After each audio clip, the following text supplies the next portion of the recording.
Hello, friends, and welcome back to another episode of The Happiest Hour on Earth. We are really excited tonight because it is about to be Mickey Mouse's 95th birthday as of tomorrow when this episode comes out. He was birthed, so to speak, November 18th, 1928.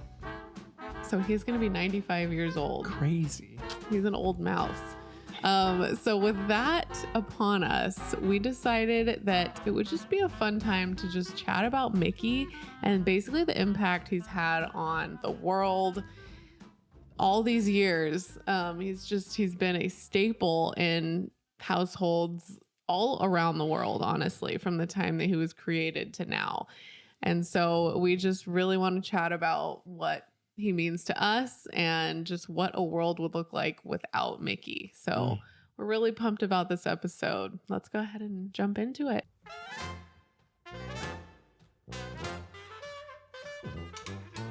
All right, so before we jump into this episode, we have some exciting news. We have partnered with Expedition Roasters to give you guys 10% off your entire coffee order. And also, when you need more coffee, just use our code again. You get 10% off every time you use our code. And let us just tell you, it is awesome. It's pop culture themed coffee. So a lot of it's Disney. The ones that we get are Disney, but there's also things outside of that that are just really fun. And you got to check out all their flavors and you got to try. What are some of the favorites that we've had? Gosh.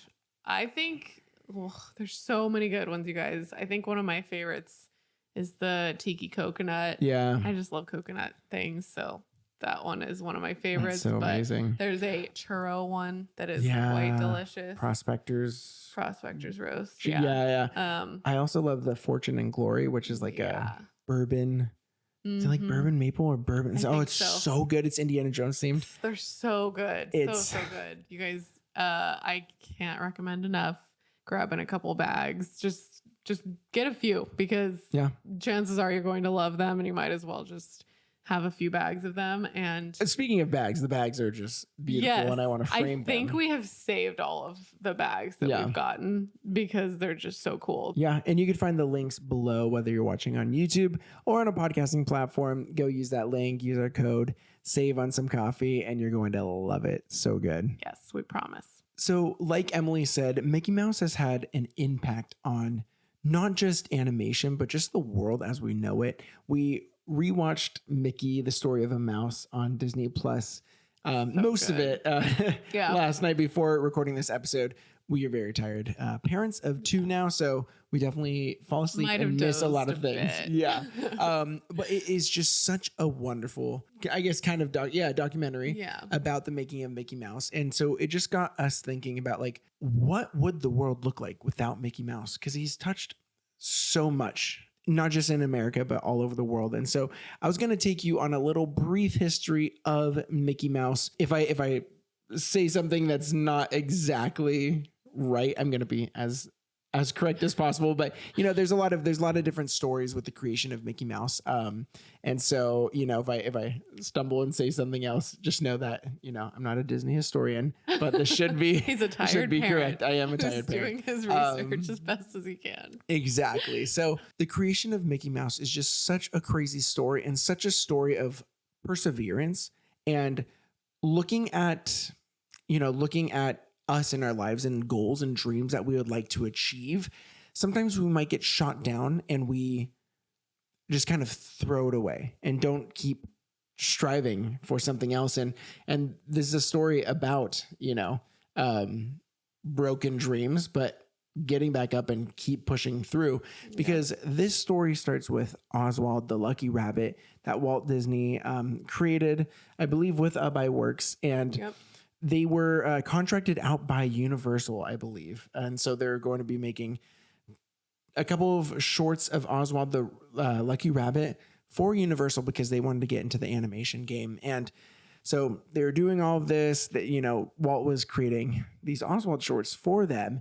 And sneakily, Universal started taking a lot of Walt Disney's animators. And so during this time, as he was building his studio, Universal was like, we want to expand this business. So they were taking a whole bunch of animators and Walt Disney thought that his contract was going to be renewed with Universal, and they said, you can't do that. You can't actually take Oswald to other studios.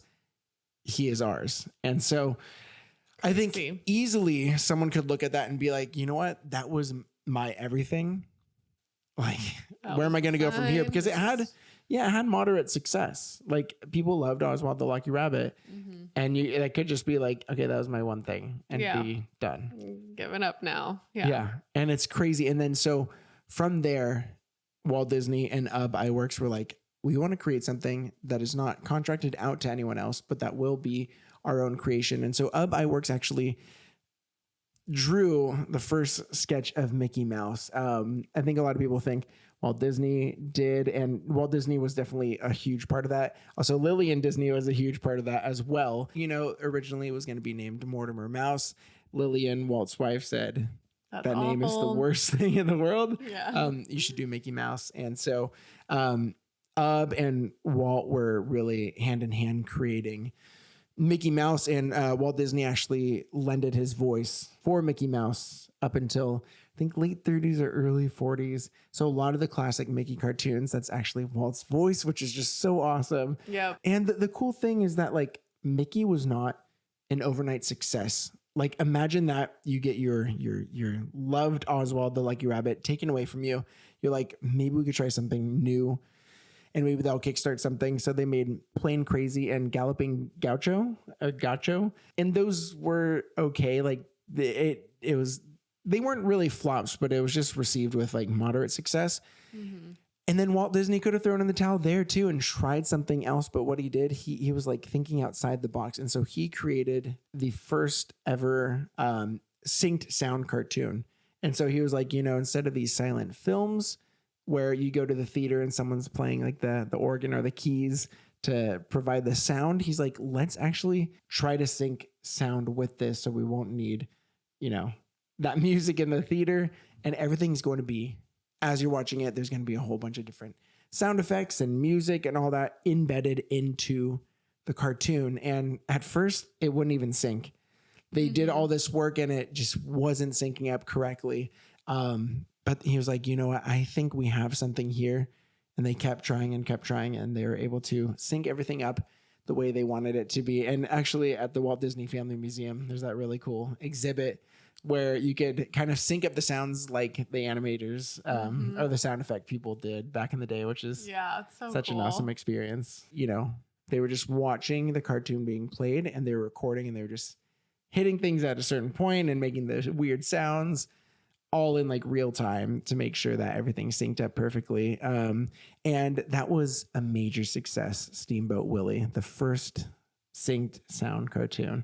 And so I think we could take that lesson of like Walt kept getting shot down, things taken away from him, things not being as big as he wanted them to be, and just persevering, and was like, how can I change the industry so that we can get out on top? And that's what he did with Steamboat Willie, which is just so cool. I agree. I think it's a perfect picture of like the American dream, like his story of persevering through all the trials that he had to go through to create Mickey Mouse, and the success that came with that is, it's just a testament to the American dream. He lived it out. And even though he got shot down so many times and, was dirt poor when he initially came to LA, as how old was he? 20 or yeah, he was so young. Young 20s. When Steamboat Willie came out, I believe he was like 27 years old. And that was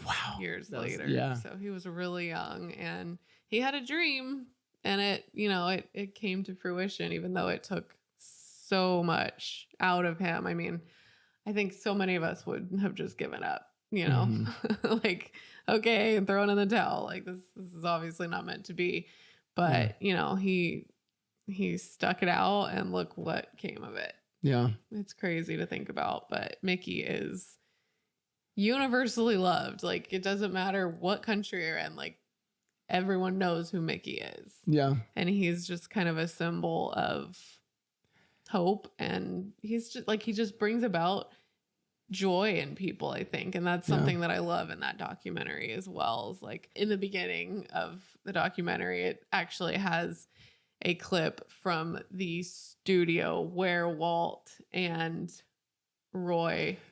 Yeah. It was Walt and Roy. It was the Disney Brothers studio. Yeah. On Kingswell Avenue. Yeah. And now there's like a tattoo shop / like skate shop there. And there was a guy in there getting a tattoo, and the tattoo artist was asking him like, why Mickey Mouse? And he was like, there's just a lot of darkness in the world, and it keeps getting darker. And, you know, Mickey's just kind of a light in that, basically. Yeah. Which I think that resonates with so many of us. And it connects you to your childhood. And I think we've brought up points like this before, but when you're a child, you're not jaded by what's going on. And as a child, your imagination is so broad. And also your love for people is so broad. And as you get older and you just see like what the world is doing to itself, as adults, like if everyone were kids, I think it'd be a chaotic world in some sense, but also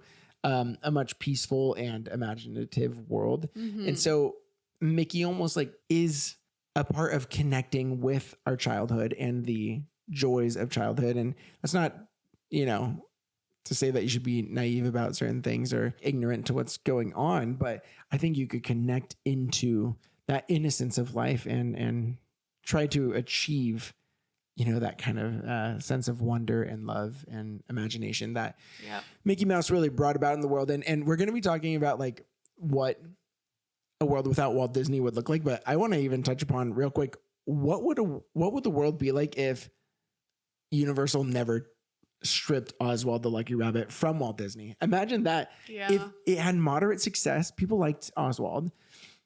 What if Universal was like, you know what, he's your character, like keep going.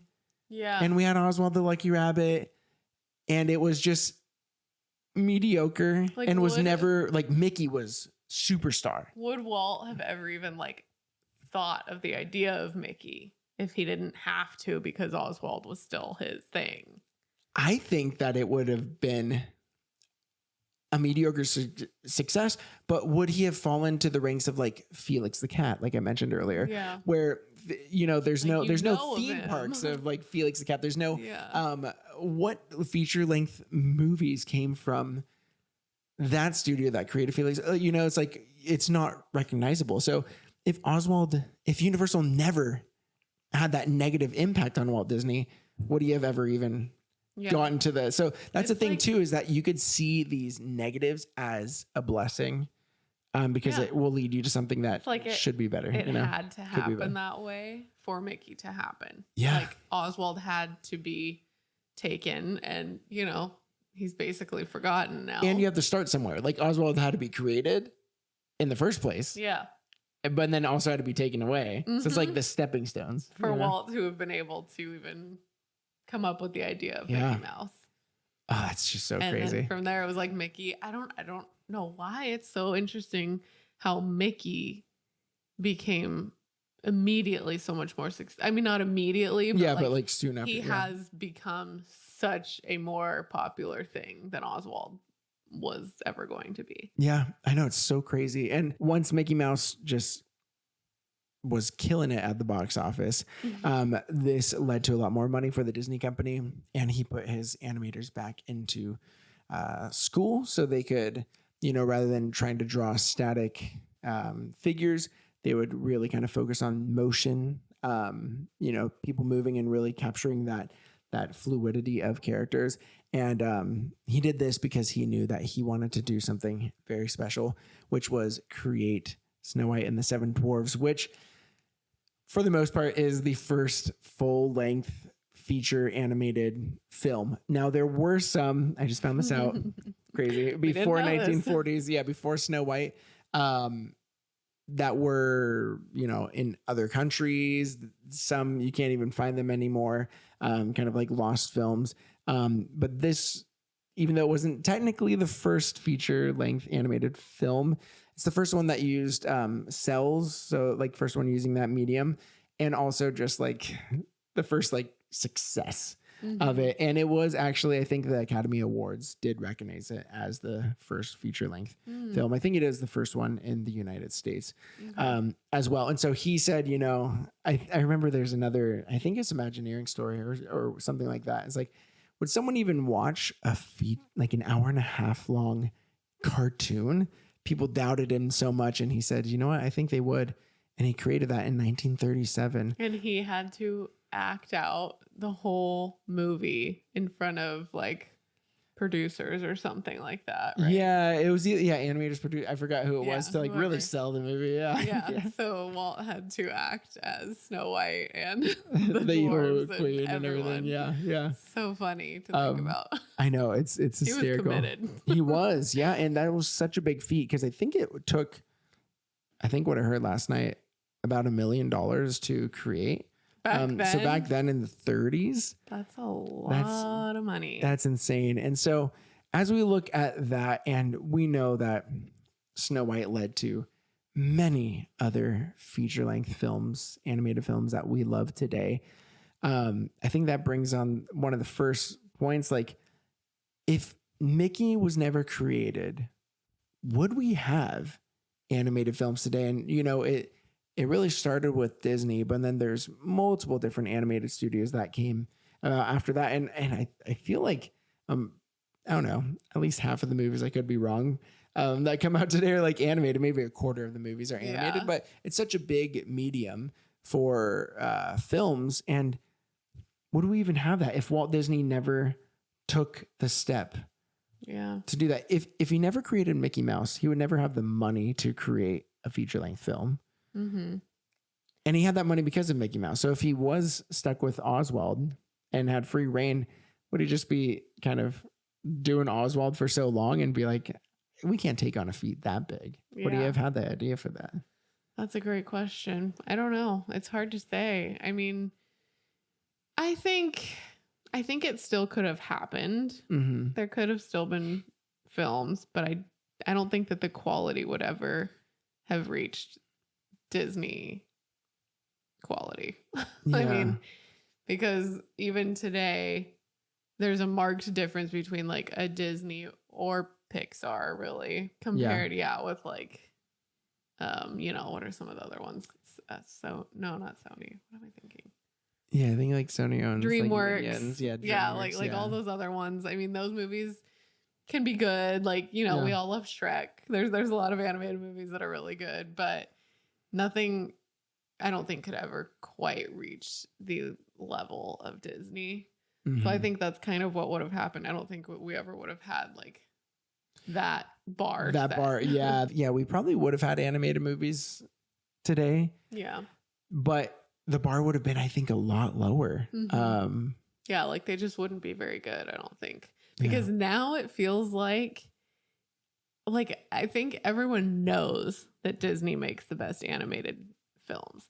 So if other companies know that, then that's like their competition, and they're trying to get to that level, I feel like. Yeah.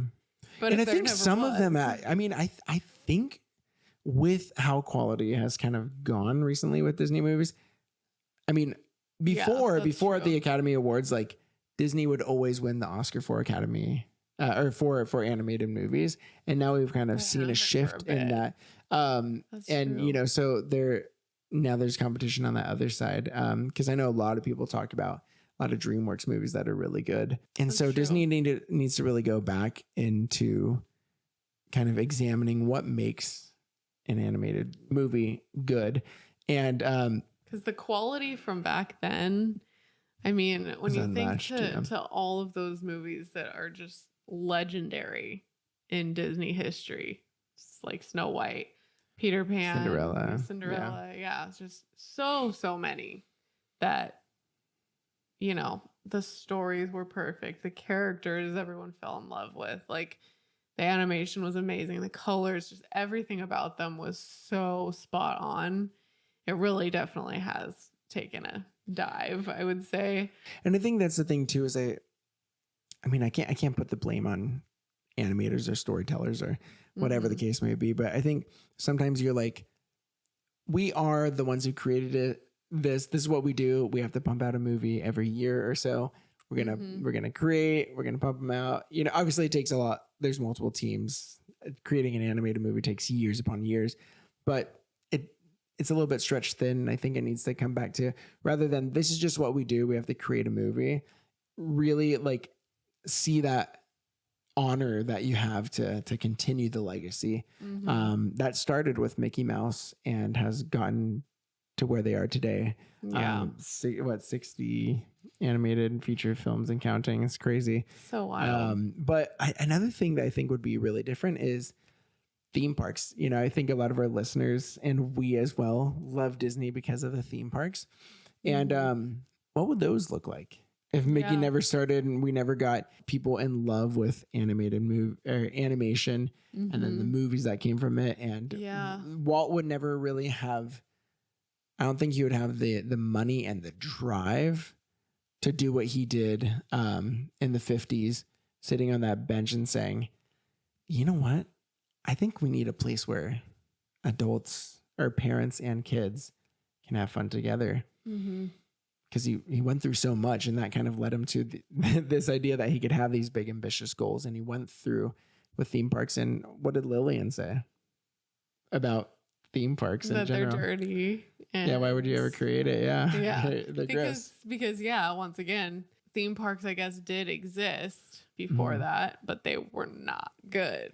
More like boardwalky, carnival-y. Yeah. So once again, Walt Disney set the bar for theme parks too. Yeah. So I think that still holds true today, at least in terms of like theme. Because I mean, yes, there's a lot of theme parks out there that have like crazier rides and like, you know, there's like more like excitement, quote unquote. Thrills, depending on what you're wanting in a theme park. But overall, the quality of Disney has always been top notch. Yeah. Including the theme park. Yeah, I think it would definitely look a lot different because then you get, well, when did Universal create a theme park? I'm so curious. So yeah, it looks like Universal Studios Hollywood opened in 1964. I think actually Knott's Berry Farm opened up before Disneyland. Let me see. That's the one. That's true. That one has been there for a really long time. Oh my gosh. So Knott's Berry Farm has been open since 1920. A very long time, but honestly, like it was like definitely a step above carnivals and boardwalks and stuff like that. But you know, not like Disney quality. And I think for a long time it was more like, here, have this jam and like maybe do like a tractor ride. Like I could be wrong about that, but I'm sure that's kind of what it was. Yeah, not really rides and stuff like that. So so I think it would look a lot different. And then it's funny that, you know, Universal took Oswald for the longest time. And then Disney was like, I'm going gung ho. I'm creating all this. And then they had to really catch up with the theme parks and with the movies and all that stuff. But interesting. Yeah, I definitely think theme parks would be a lot different. And let's just imagine for a sec, not having theme parks. Like I grew up going to the theme parks with my parents and like, that was just something we did and impacted my childhood so much. You know? Yeah. It's just, I know. It's like, if we didn't have it, it's not like we would know what we were missing out on if it didn't exist, you know? Yeah. But thinking back now, having had it in our life for this long, it's just so hard to imagine a world without Disney or Mickey. Yeah, I know. It's crazy. Because it's just left such an imprint on our hearts and so many other people's hearts. Yeah. Yeah. Now, this is a weird one. I'm just going to take this because I think by this time you were sleeping in the movie. I thought this was very interesting. Mickey Mouse cartoon started, Mickey Mouse 28, right? Mm-hmm. Now, the Great Depression happened 1929. So literally a year after Mickey Mouse was created. And this was an interesting part in the documentary that parents were trying to find work and a lot of kids didn't really spend that much time with their parents during this time because you're just scraping to try to get money during this recession during the Great Depression. And so what kids did a lot of the time, the cheapest thing that there was to do was go to a movie house and watch cartoons. And they just emphasize this fact that like so many kids didn't really know what was going on. They knew it was bad, but they could find hope in these Mickey Mouse cartoons. And just happiness. Like it just brought them like something happy into their day that there definitely wouldn't have been, because there just was not much happiness going on at that time. And yeah, there could have been like other cartoons for sure, but I think the whole movement of Mickey Mouse and like the popularity, it was like, did you see that, cartoon, whatever? It was like all these kids were unified in like enjoying this person they could laugh at and have fun with, this mouse, right? And so this is a weird one to think about, but if there wasn't a Mickey Mouse, really, Mickey Mouse was global during that time, but helping kids through this rough time, they would have just had an impact, or like a really devastating impact with no form of happy escapism. They would have just had to deal with that. But instead they had these really fun memories, being able to see like cartoons that had sync sound, something very different, something very fun with Mickey.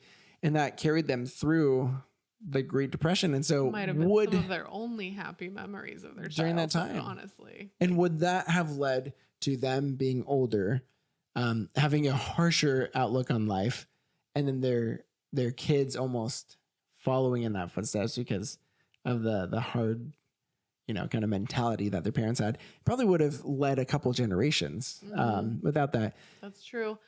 And in addition to that, another thing in that documentary, which I was asleep for also, but I've seen it in the past, was during World War II. It was also talked about how Mickey was just kind of a symbol of hope. Symbol of hope. Yeah, there was a story told about, was it somewhere in Poland? I think it's Poland, yeah. I think is what they said.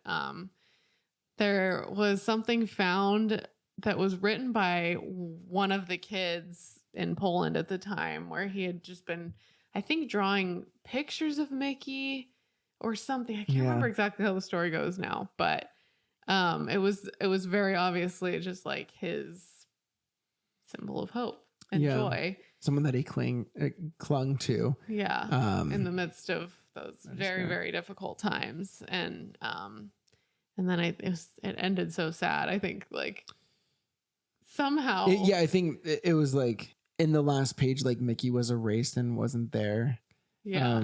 Because they were going through so much hard time. So it was almost like, would that hope ever really come?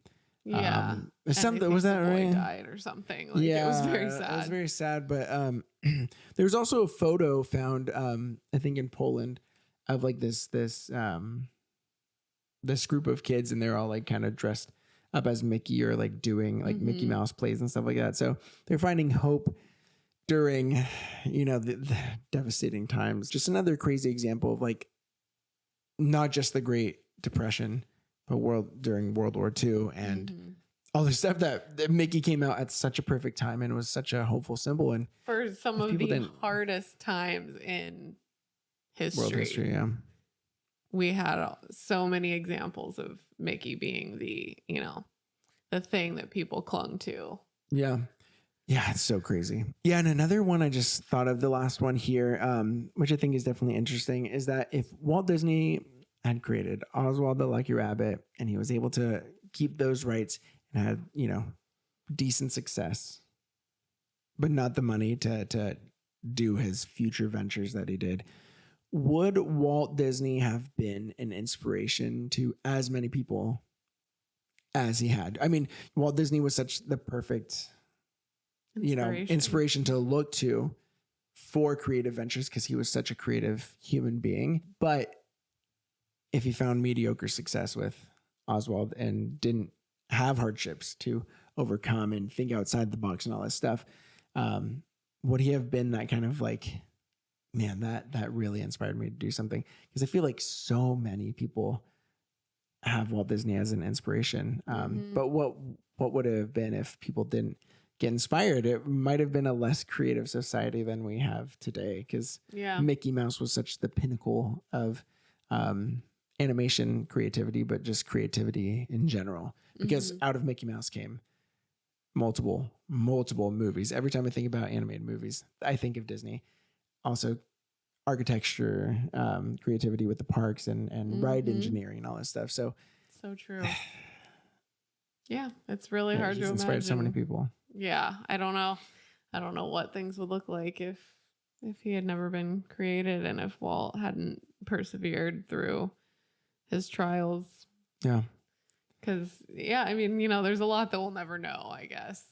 But knowing how many people were inspired by him, I could imagine things would be pretty different now with what we have and what's been created due to Walt's inspiration. Yeah. Yeah. It's just a testament of, hardships are put in your life, and it's really your perspective on those hardships that will lead you to your next step, right? Are you going to let it crush you if it's, if it's a harsh something, or are you going to take that and say, I'm going to do better. I'm going to think outside the box and keep going. The story of Mickey Mouse is such a story of perseverance and creativity. And I think it's just so awesome to reflect on right around Mickey's 95th birthday. I can't believe in a few years he's going to be 100. I know. Crazy. It's so crazy, but we just wanted to do this episode. We thought it'd be fun. I feel like a lot of our episodes are very, we have some sort of format. We have some sort of structure that we're going to be talking about. With this one, we were just like, let's just have it open-ended. Just chat about Mickey. Chat about Mickey. And so we would love to hear your thoughts. I hope you enjoyed this episode, just kind of like free-flowing thoughts. If you have any other thoughts on Mickey Mouse or want to wish him happy birthday, let us know in the comment section below if you're watching on YouTube. If you are watching on YouTube, go ahead and hit that subscribe button. We are about 25 subs away from 700. So let's get there. Can we get there by the end of November? Probably not, but maybe you could change your mind. Maybe by the end of the year. Let's get to 1,000 by the end of the year. Let's make it happen. Got a little time, it can happen. I have to think outside the box like Walt Disney did to try to hit that 1K. No, but and if you're listening on a podcasting platform, you could go ahead and click that follow button. It is free to follow us. Woohoo! So that just helps out our show so much. We hope you guys have a wonderful Thanksgiving. If you don't hear from us by then, I think we should have an episode out next week. Maybe. We'll see how it goes. Yeah, we'll definitely see you on Instagram though, for sure. We love you. Thank you so much for your support, and we will catch you guys soon. Bye, guys. Bye. See ya.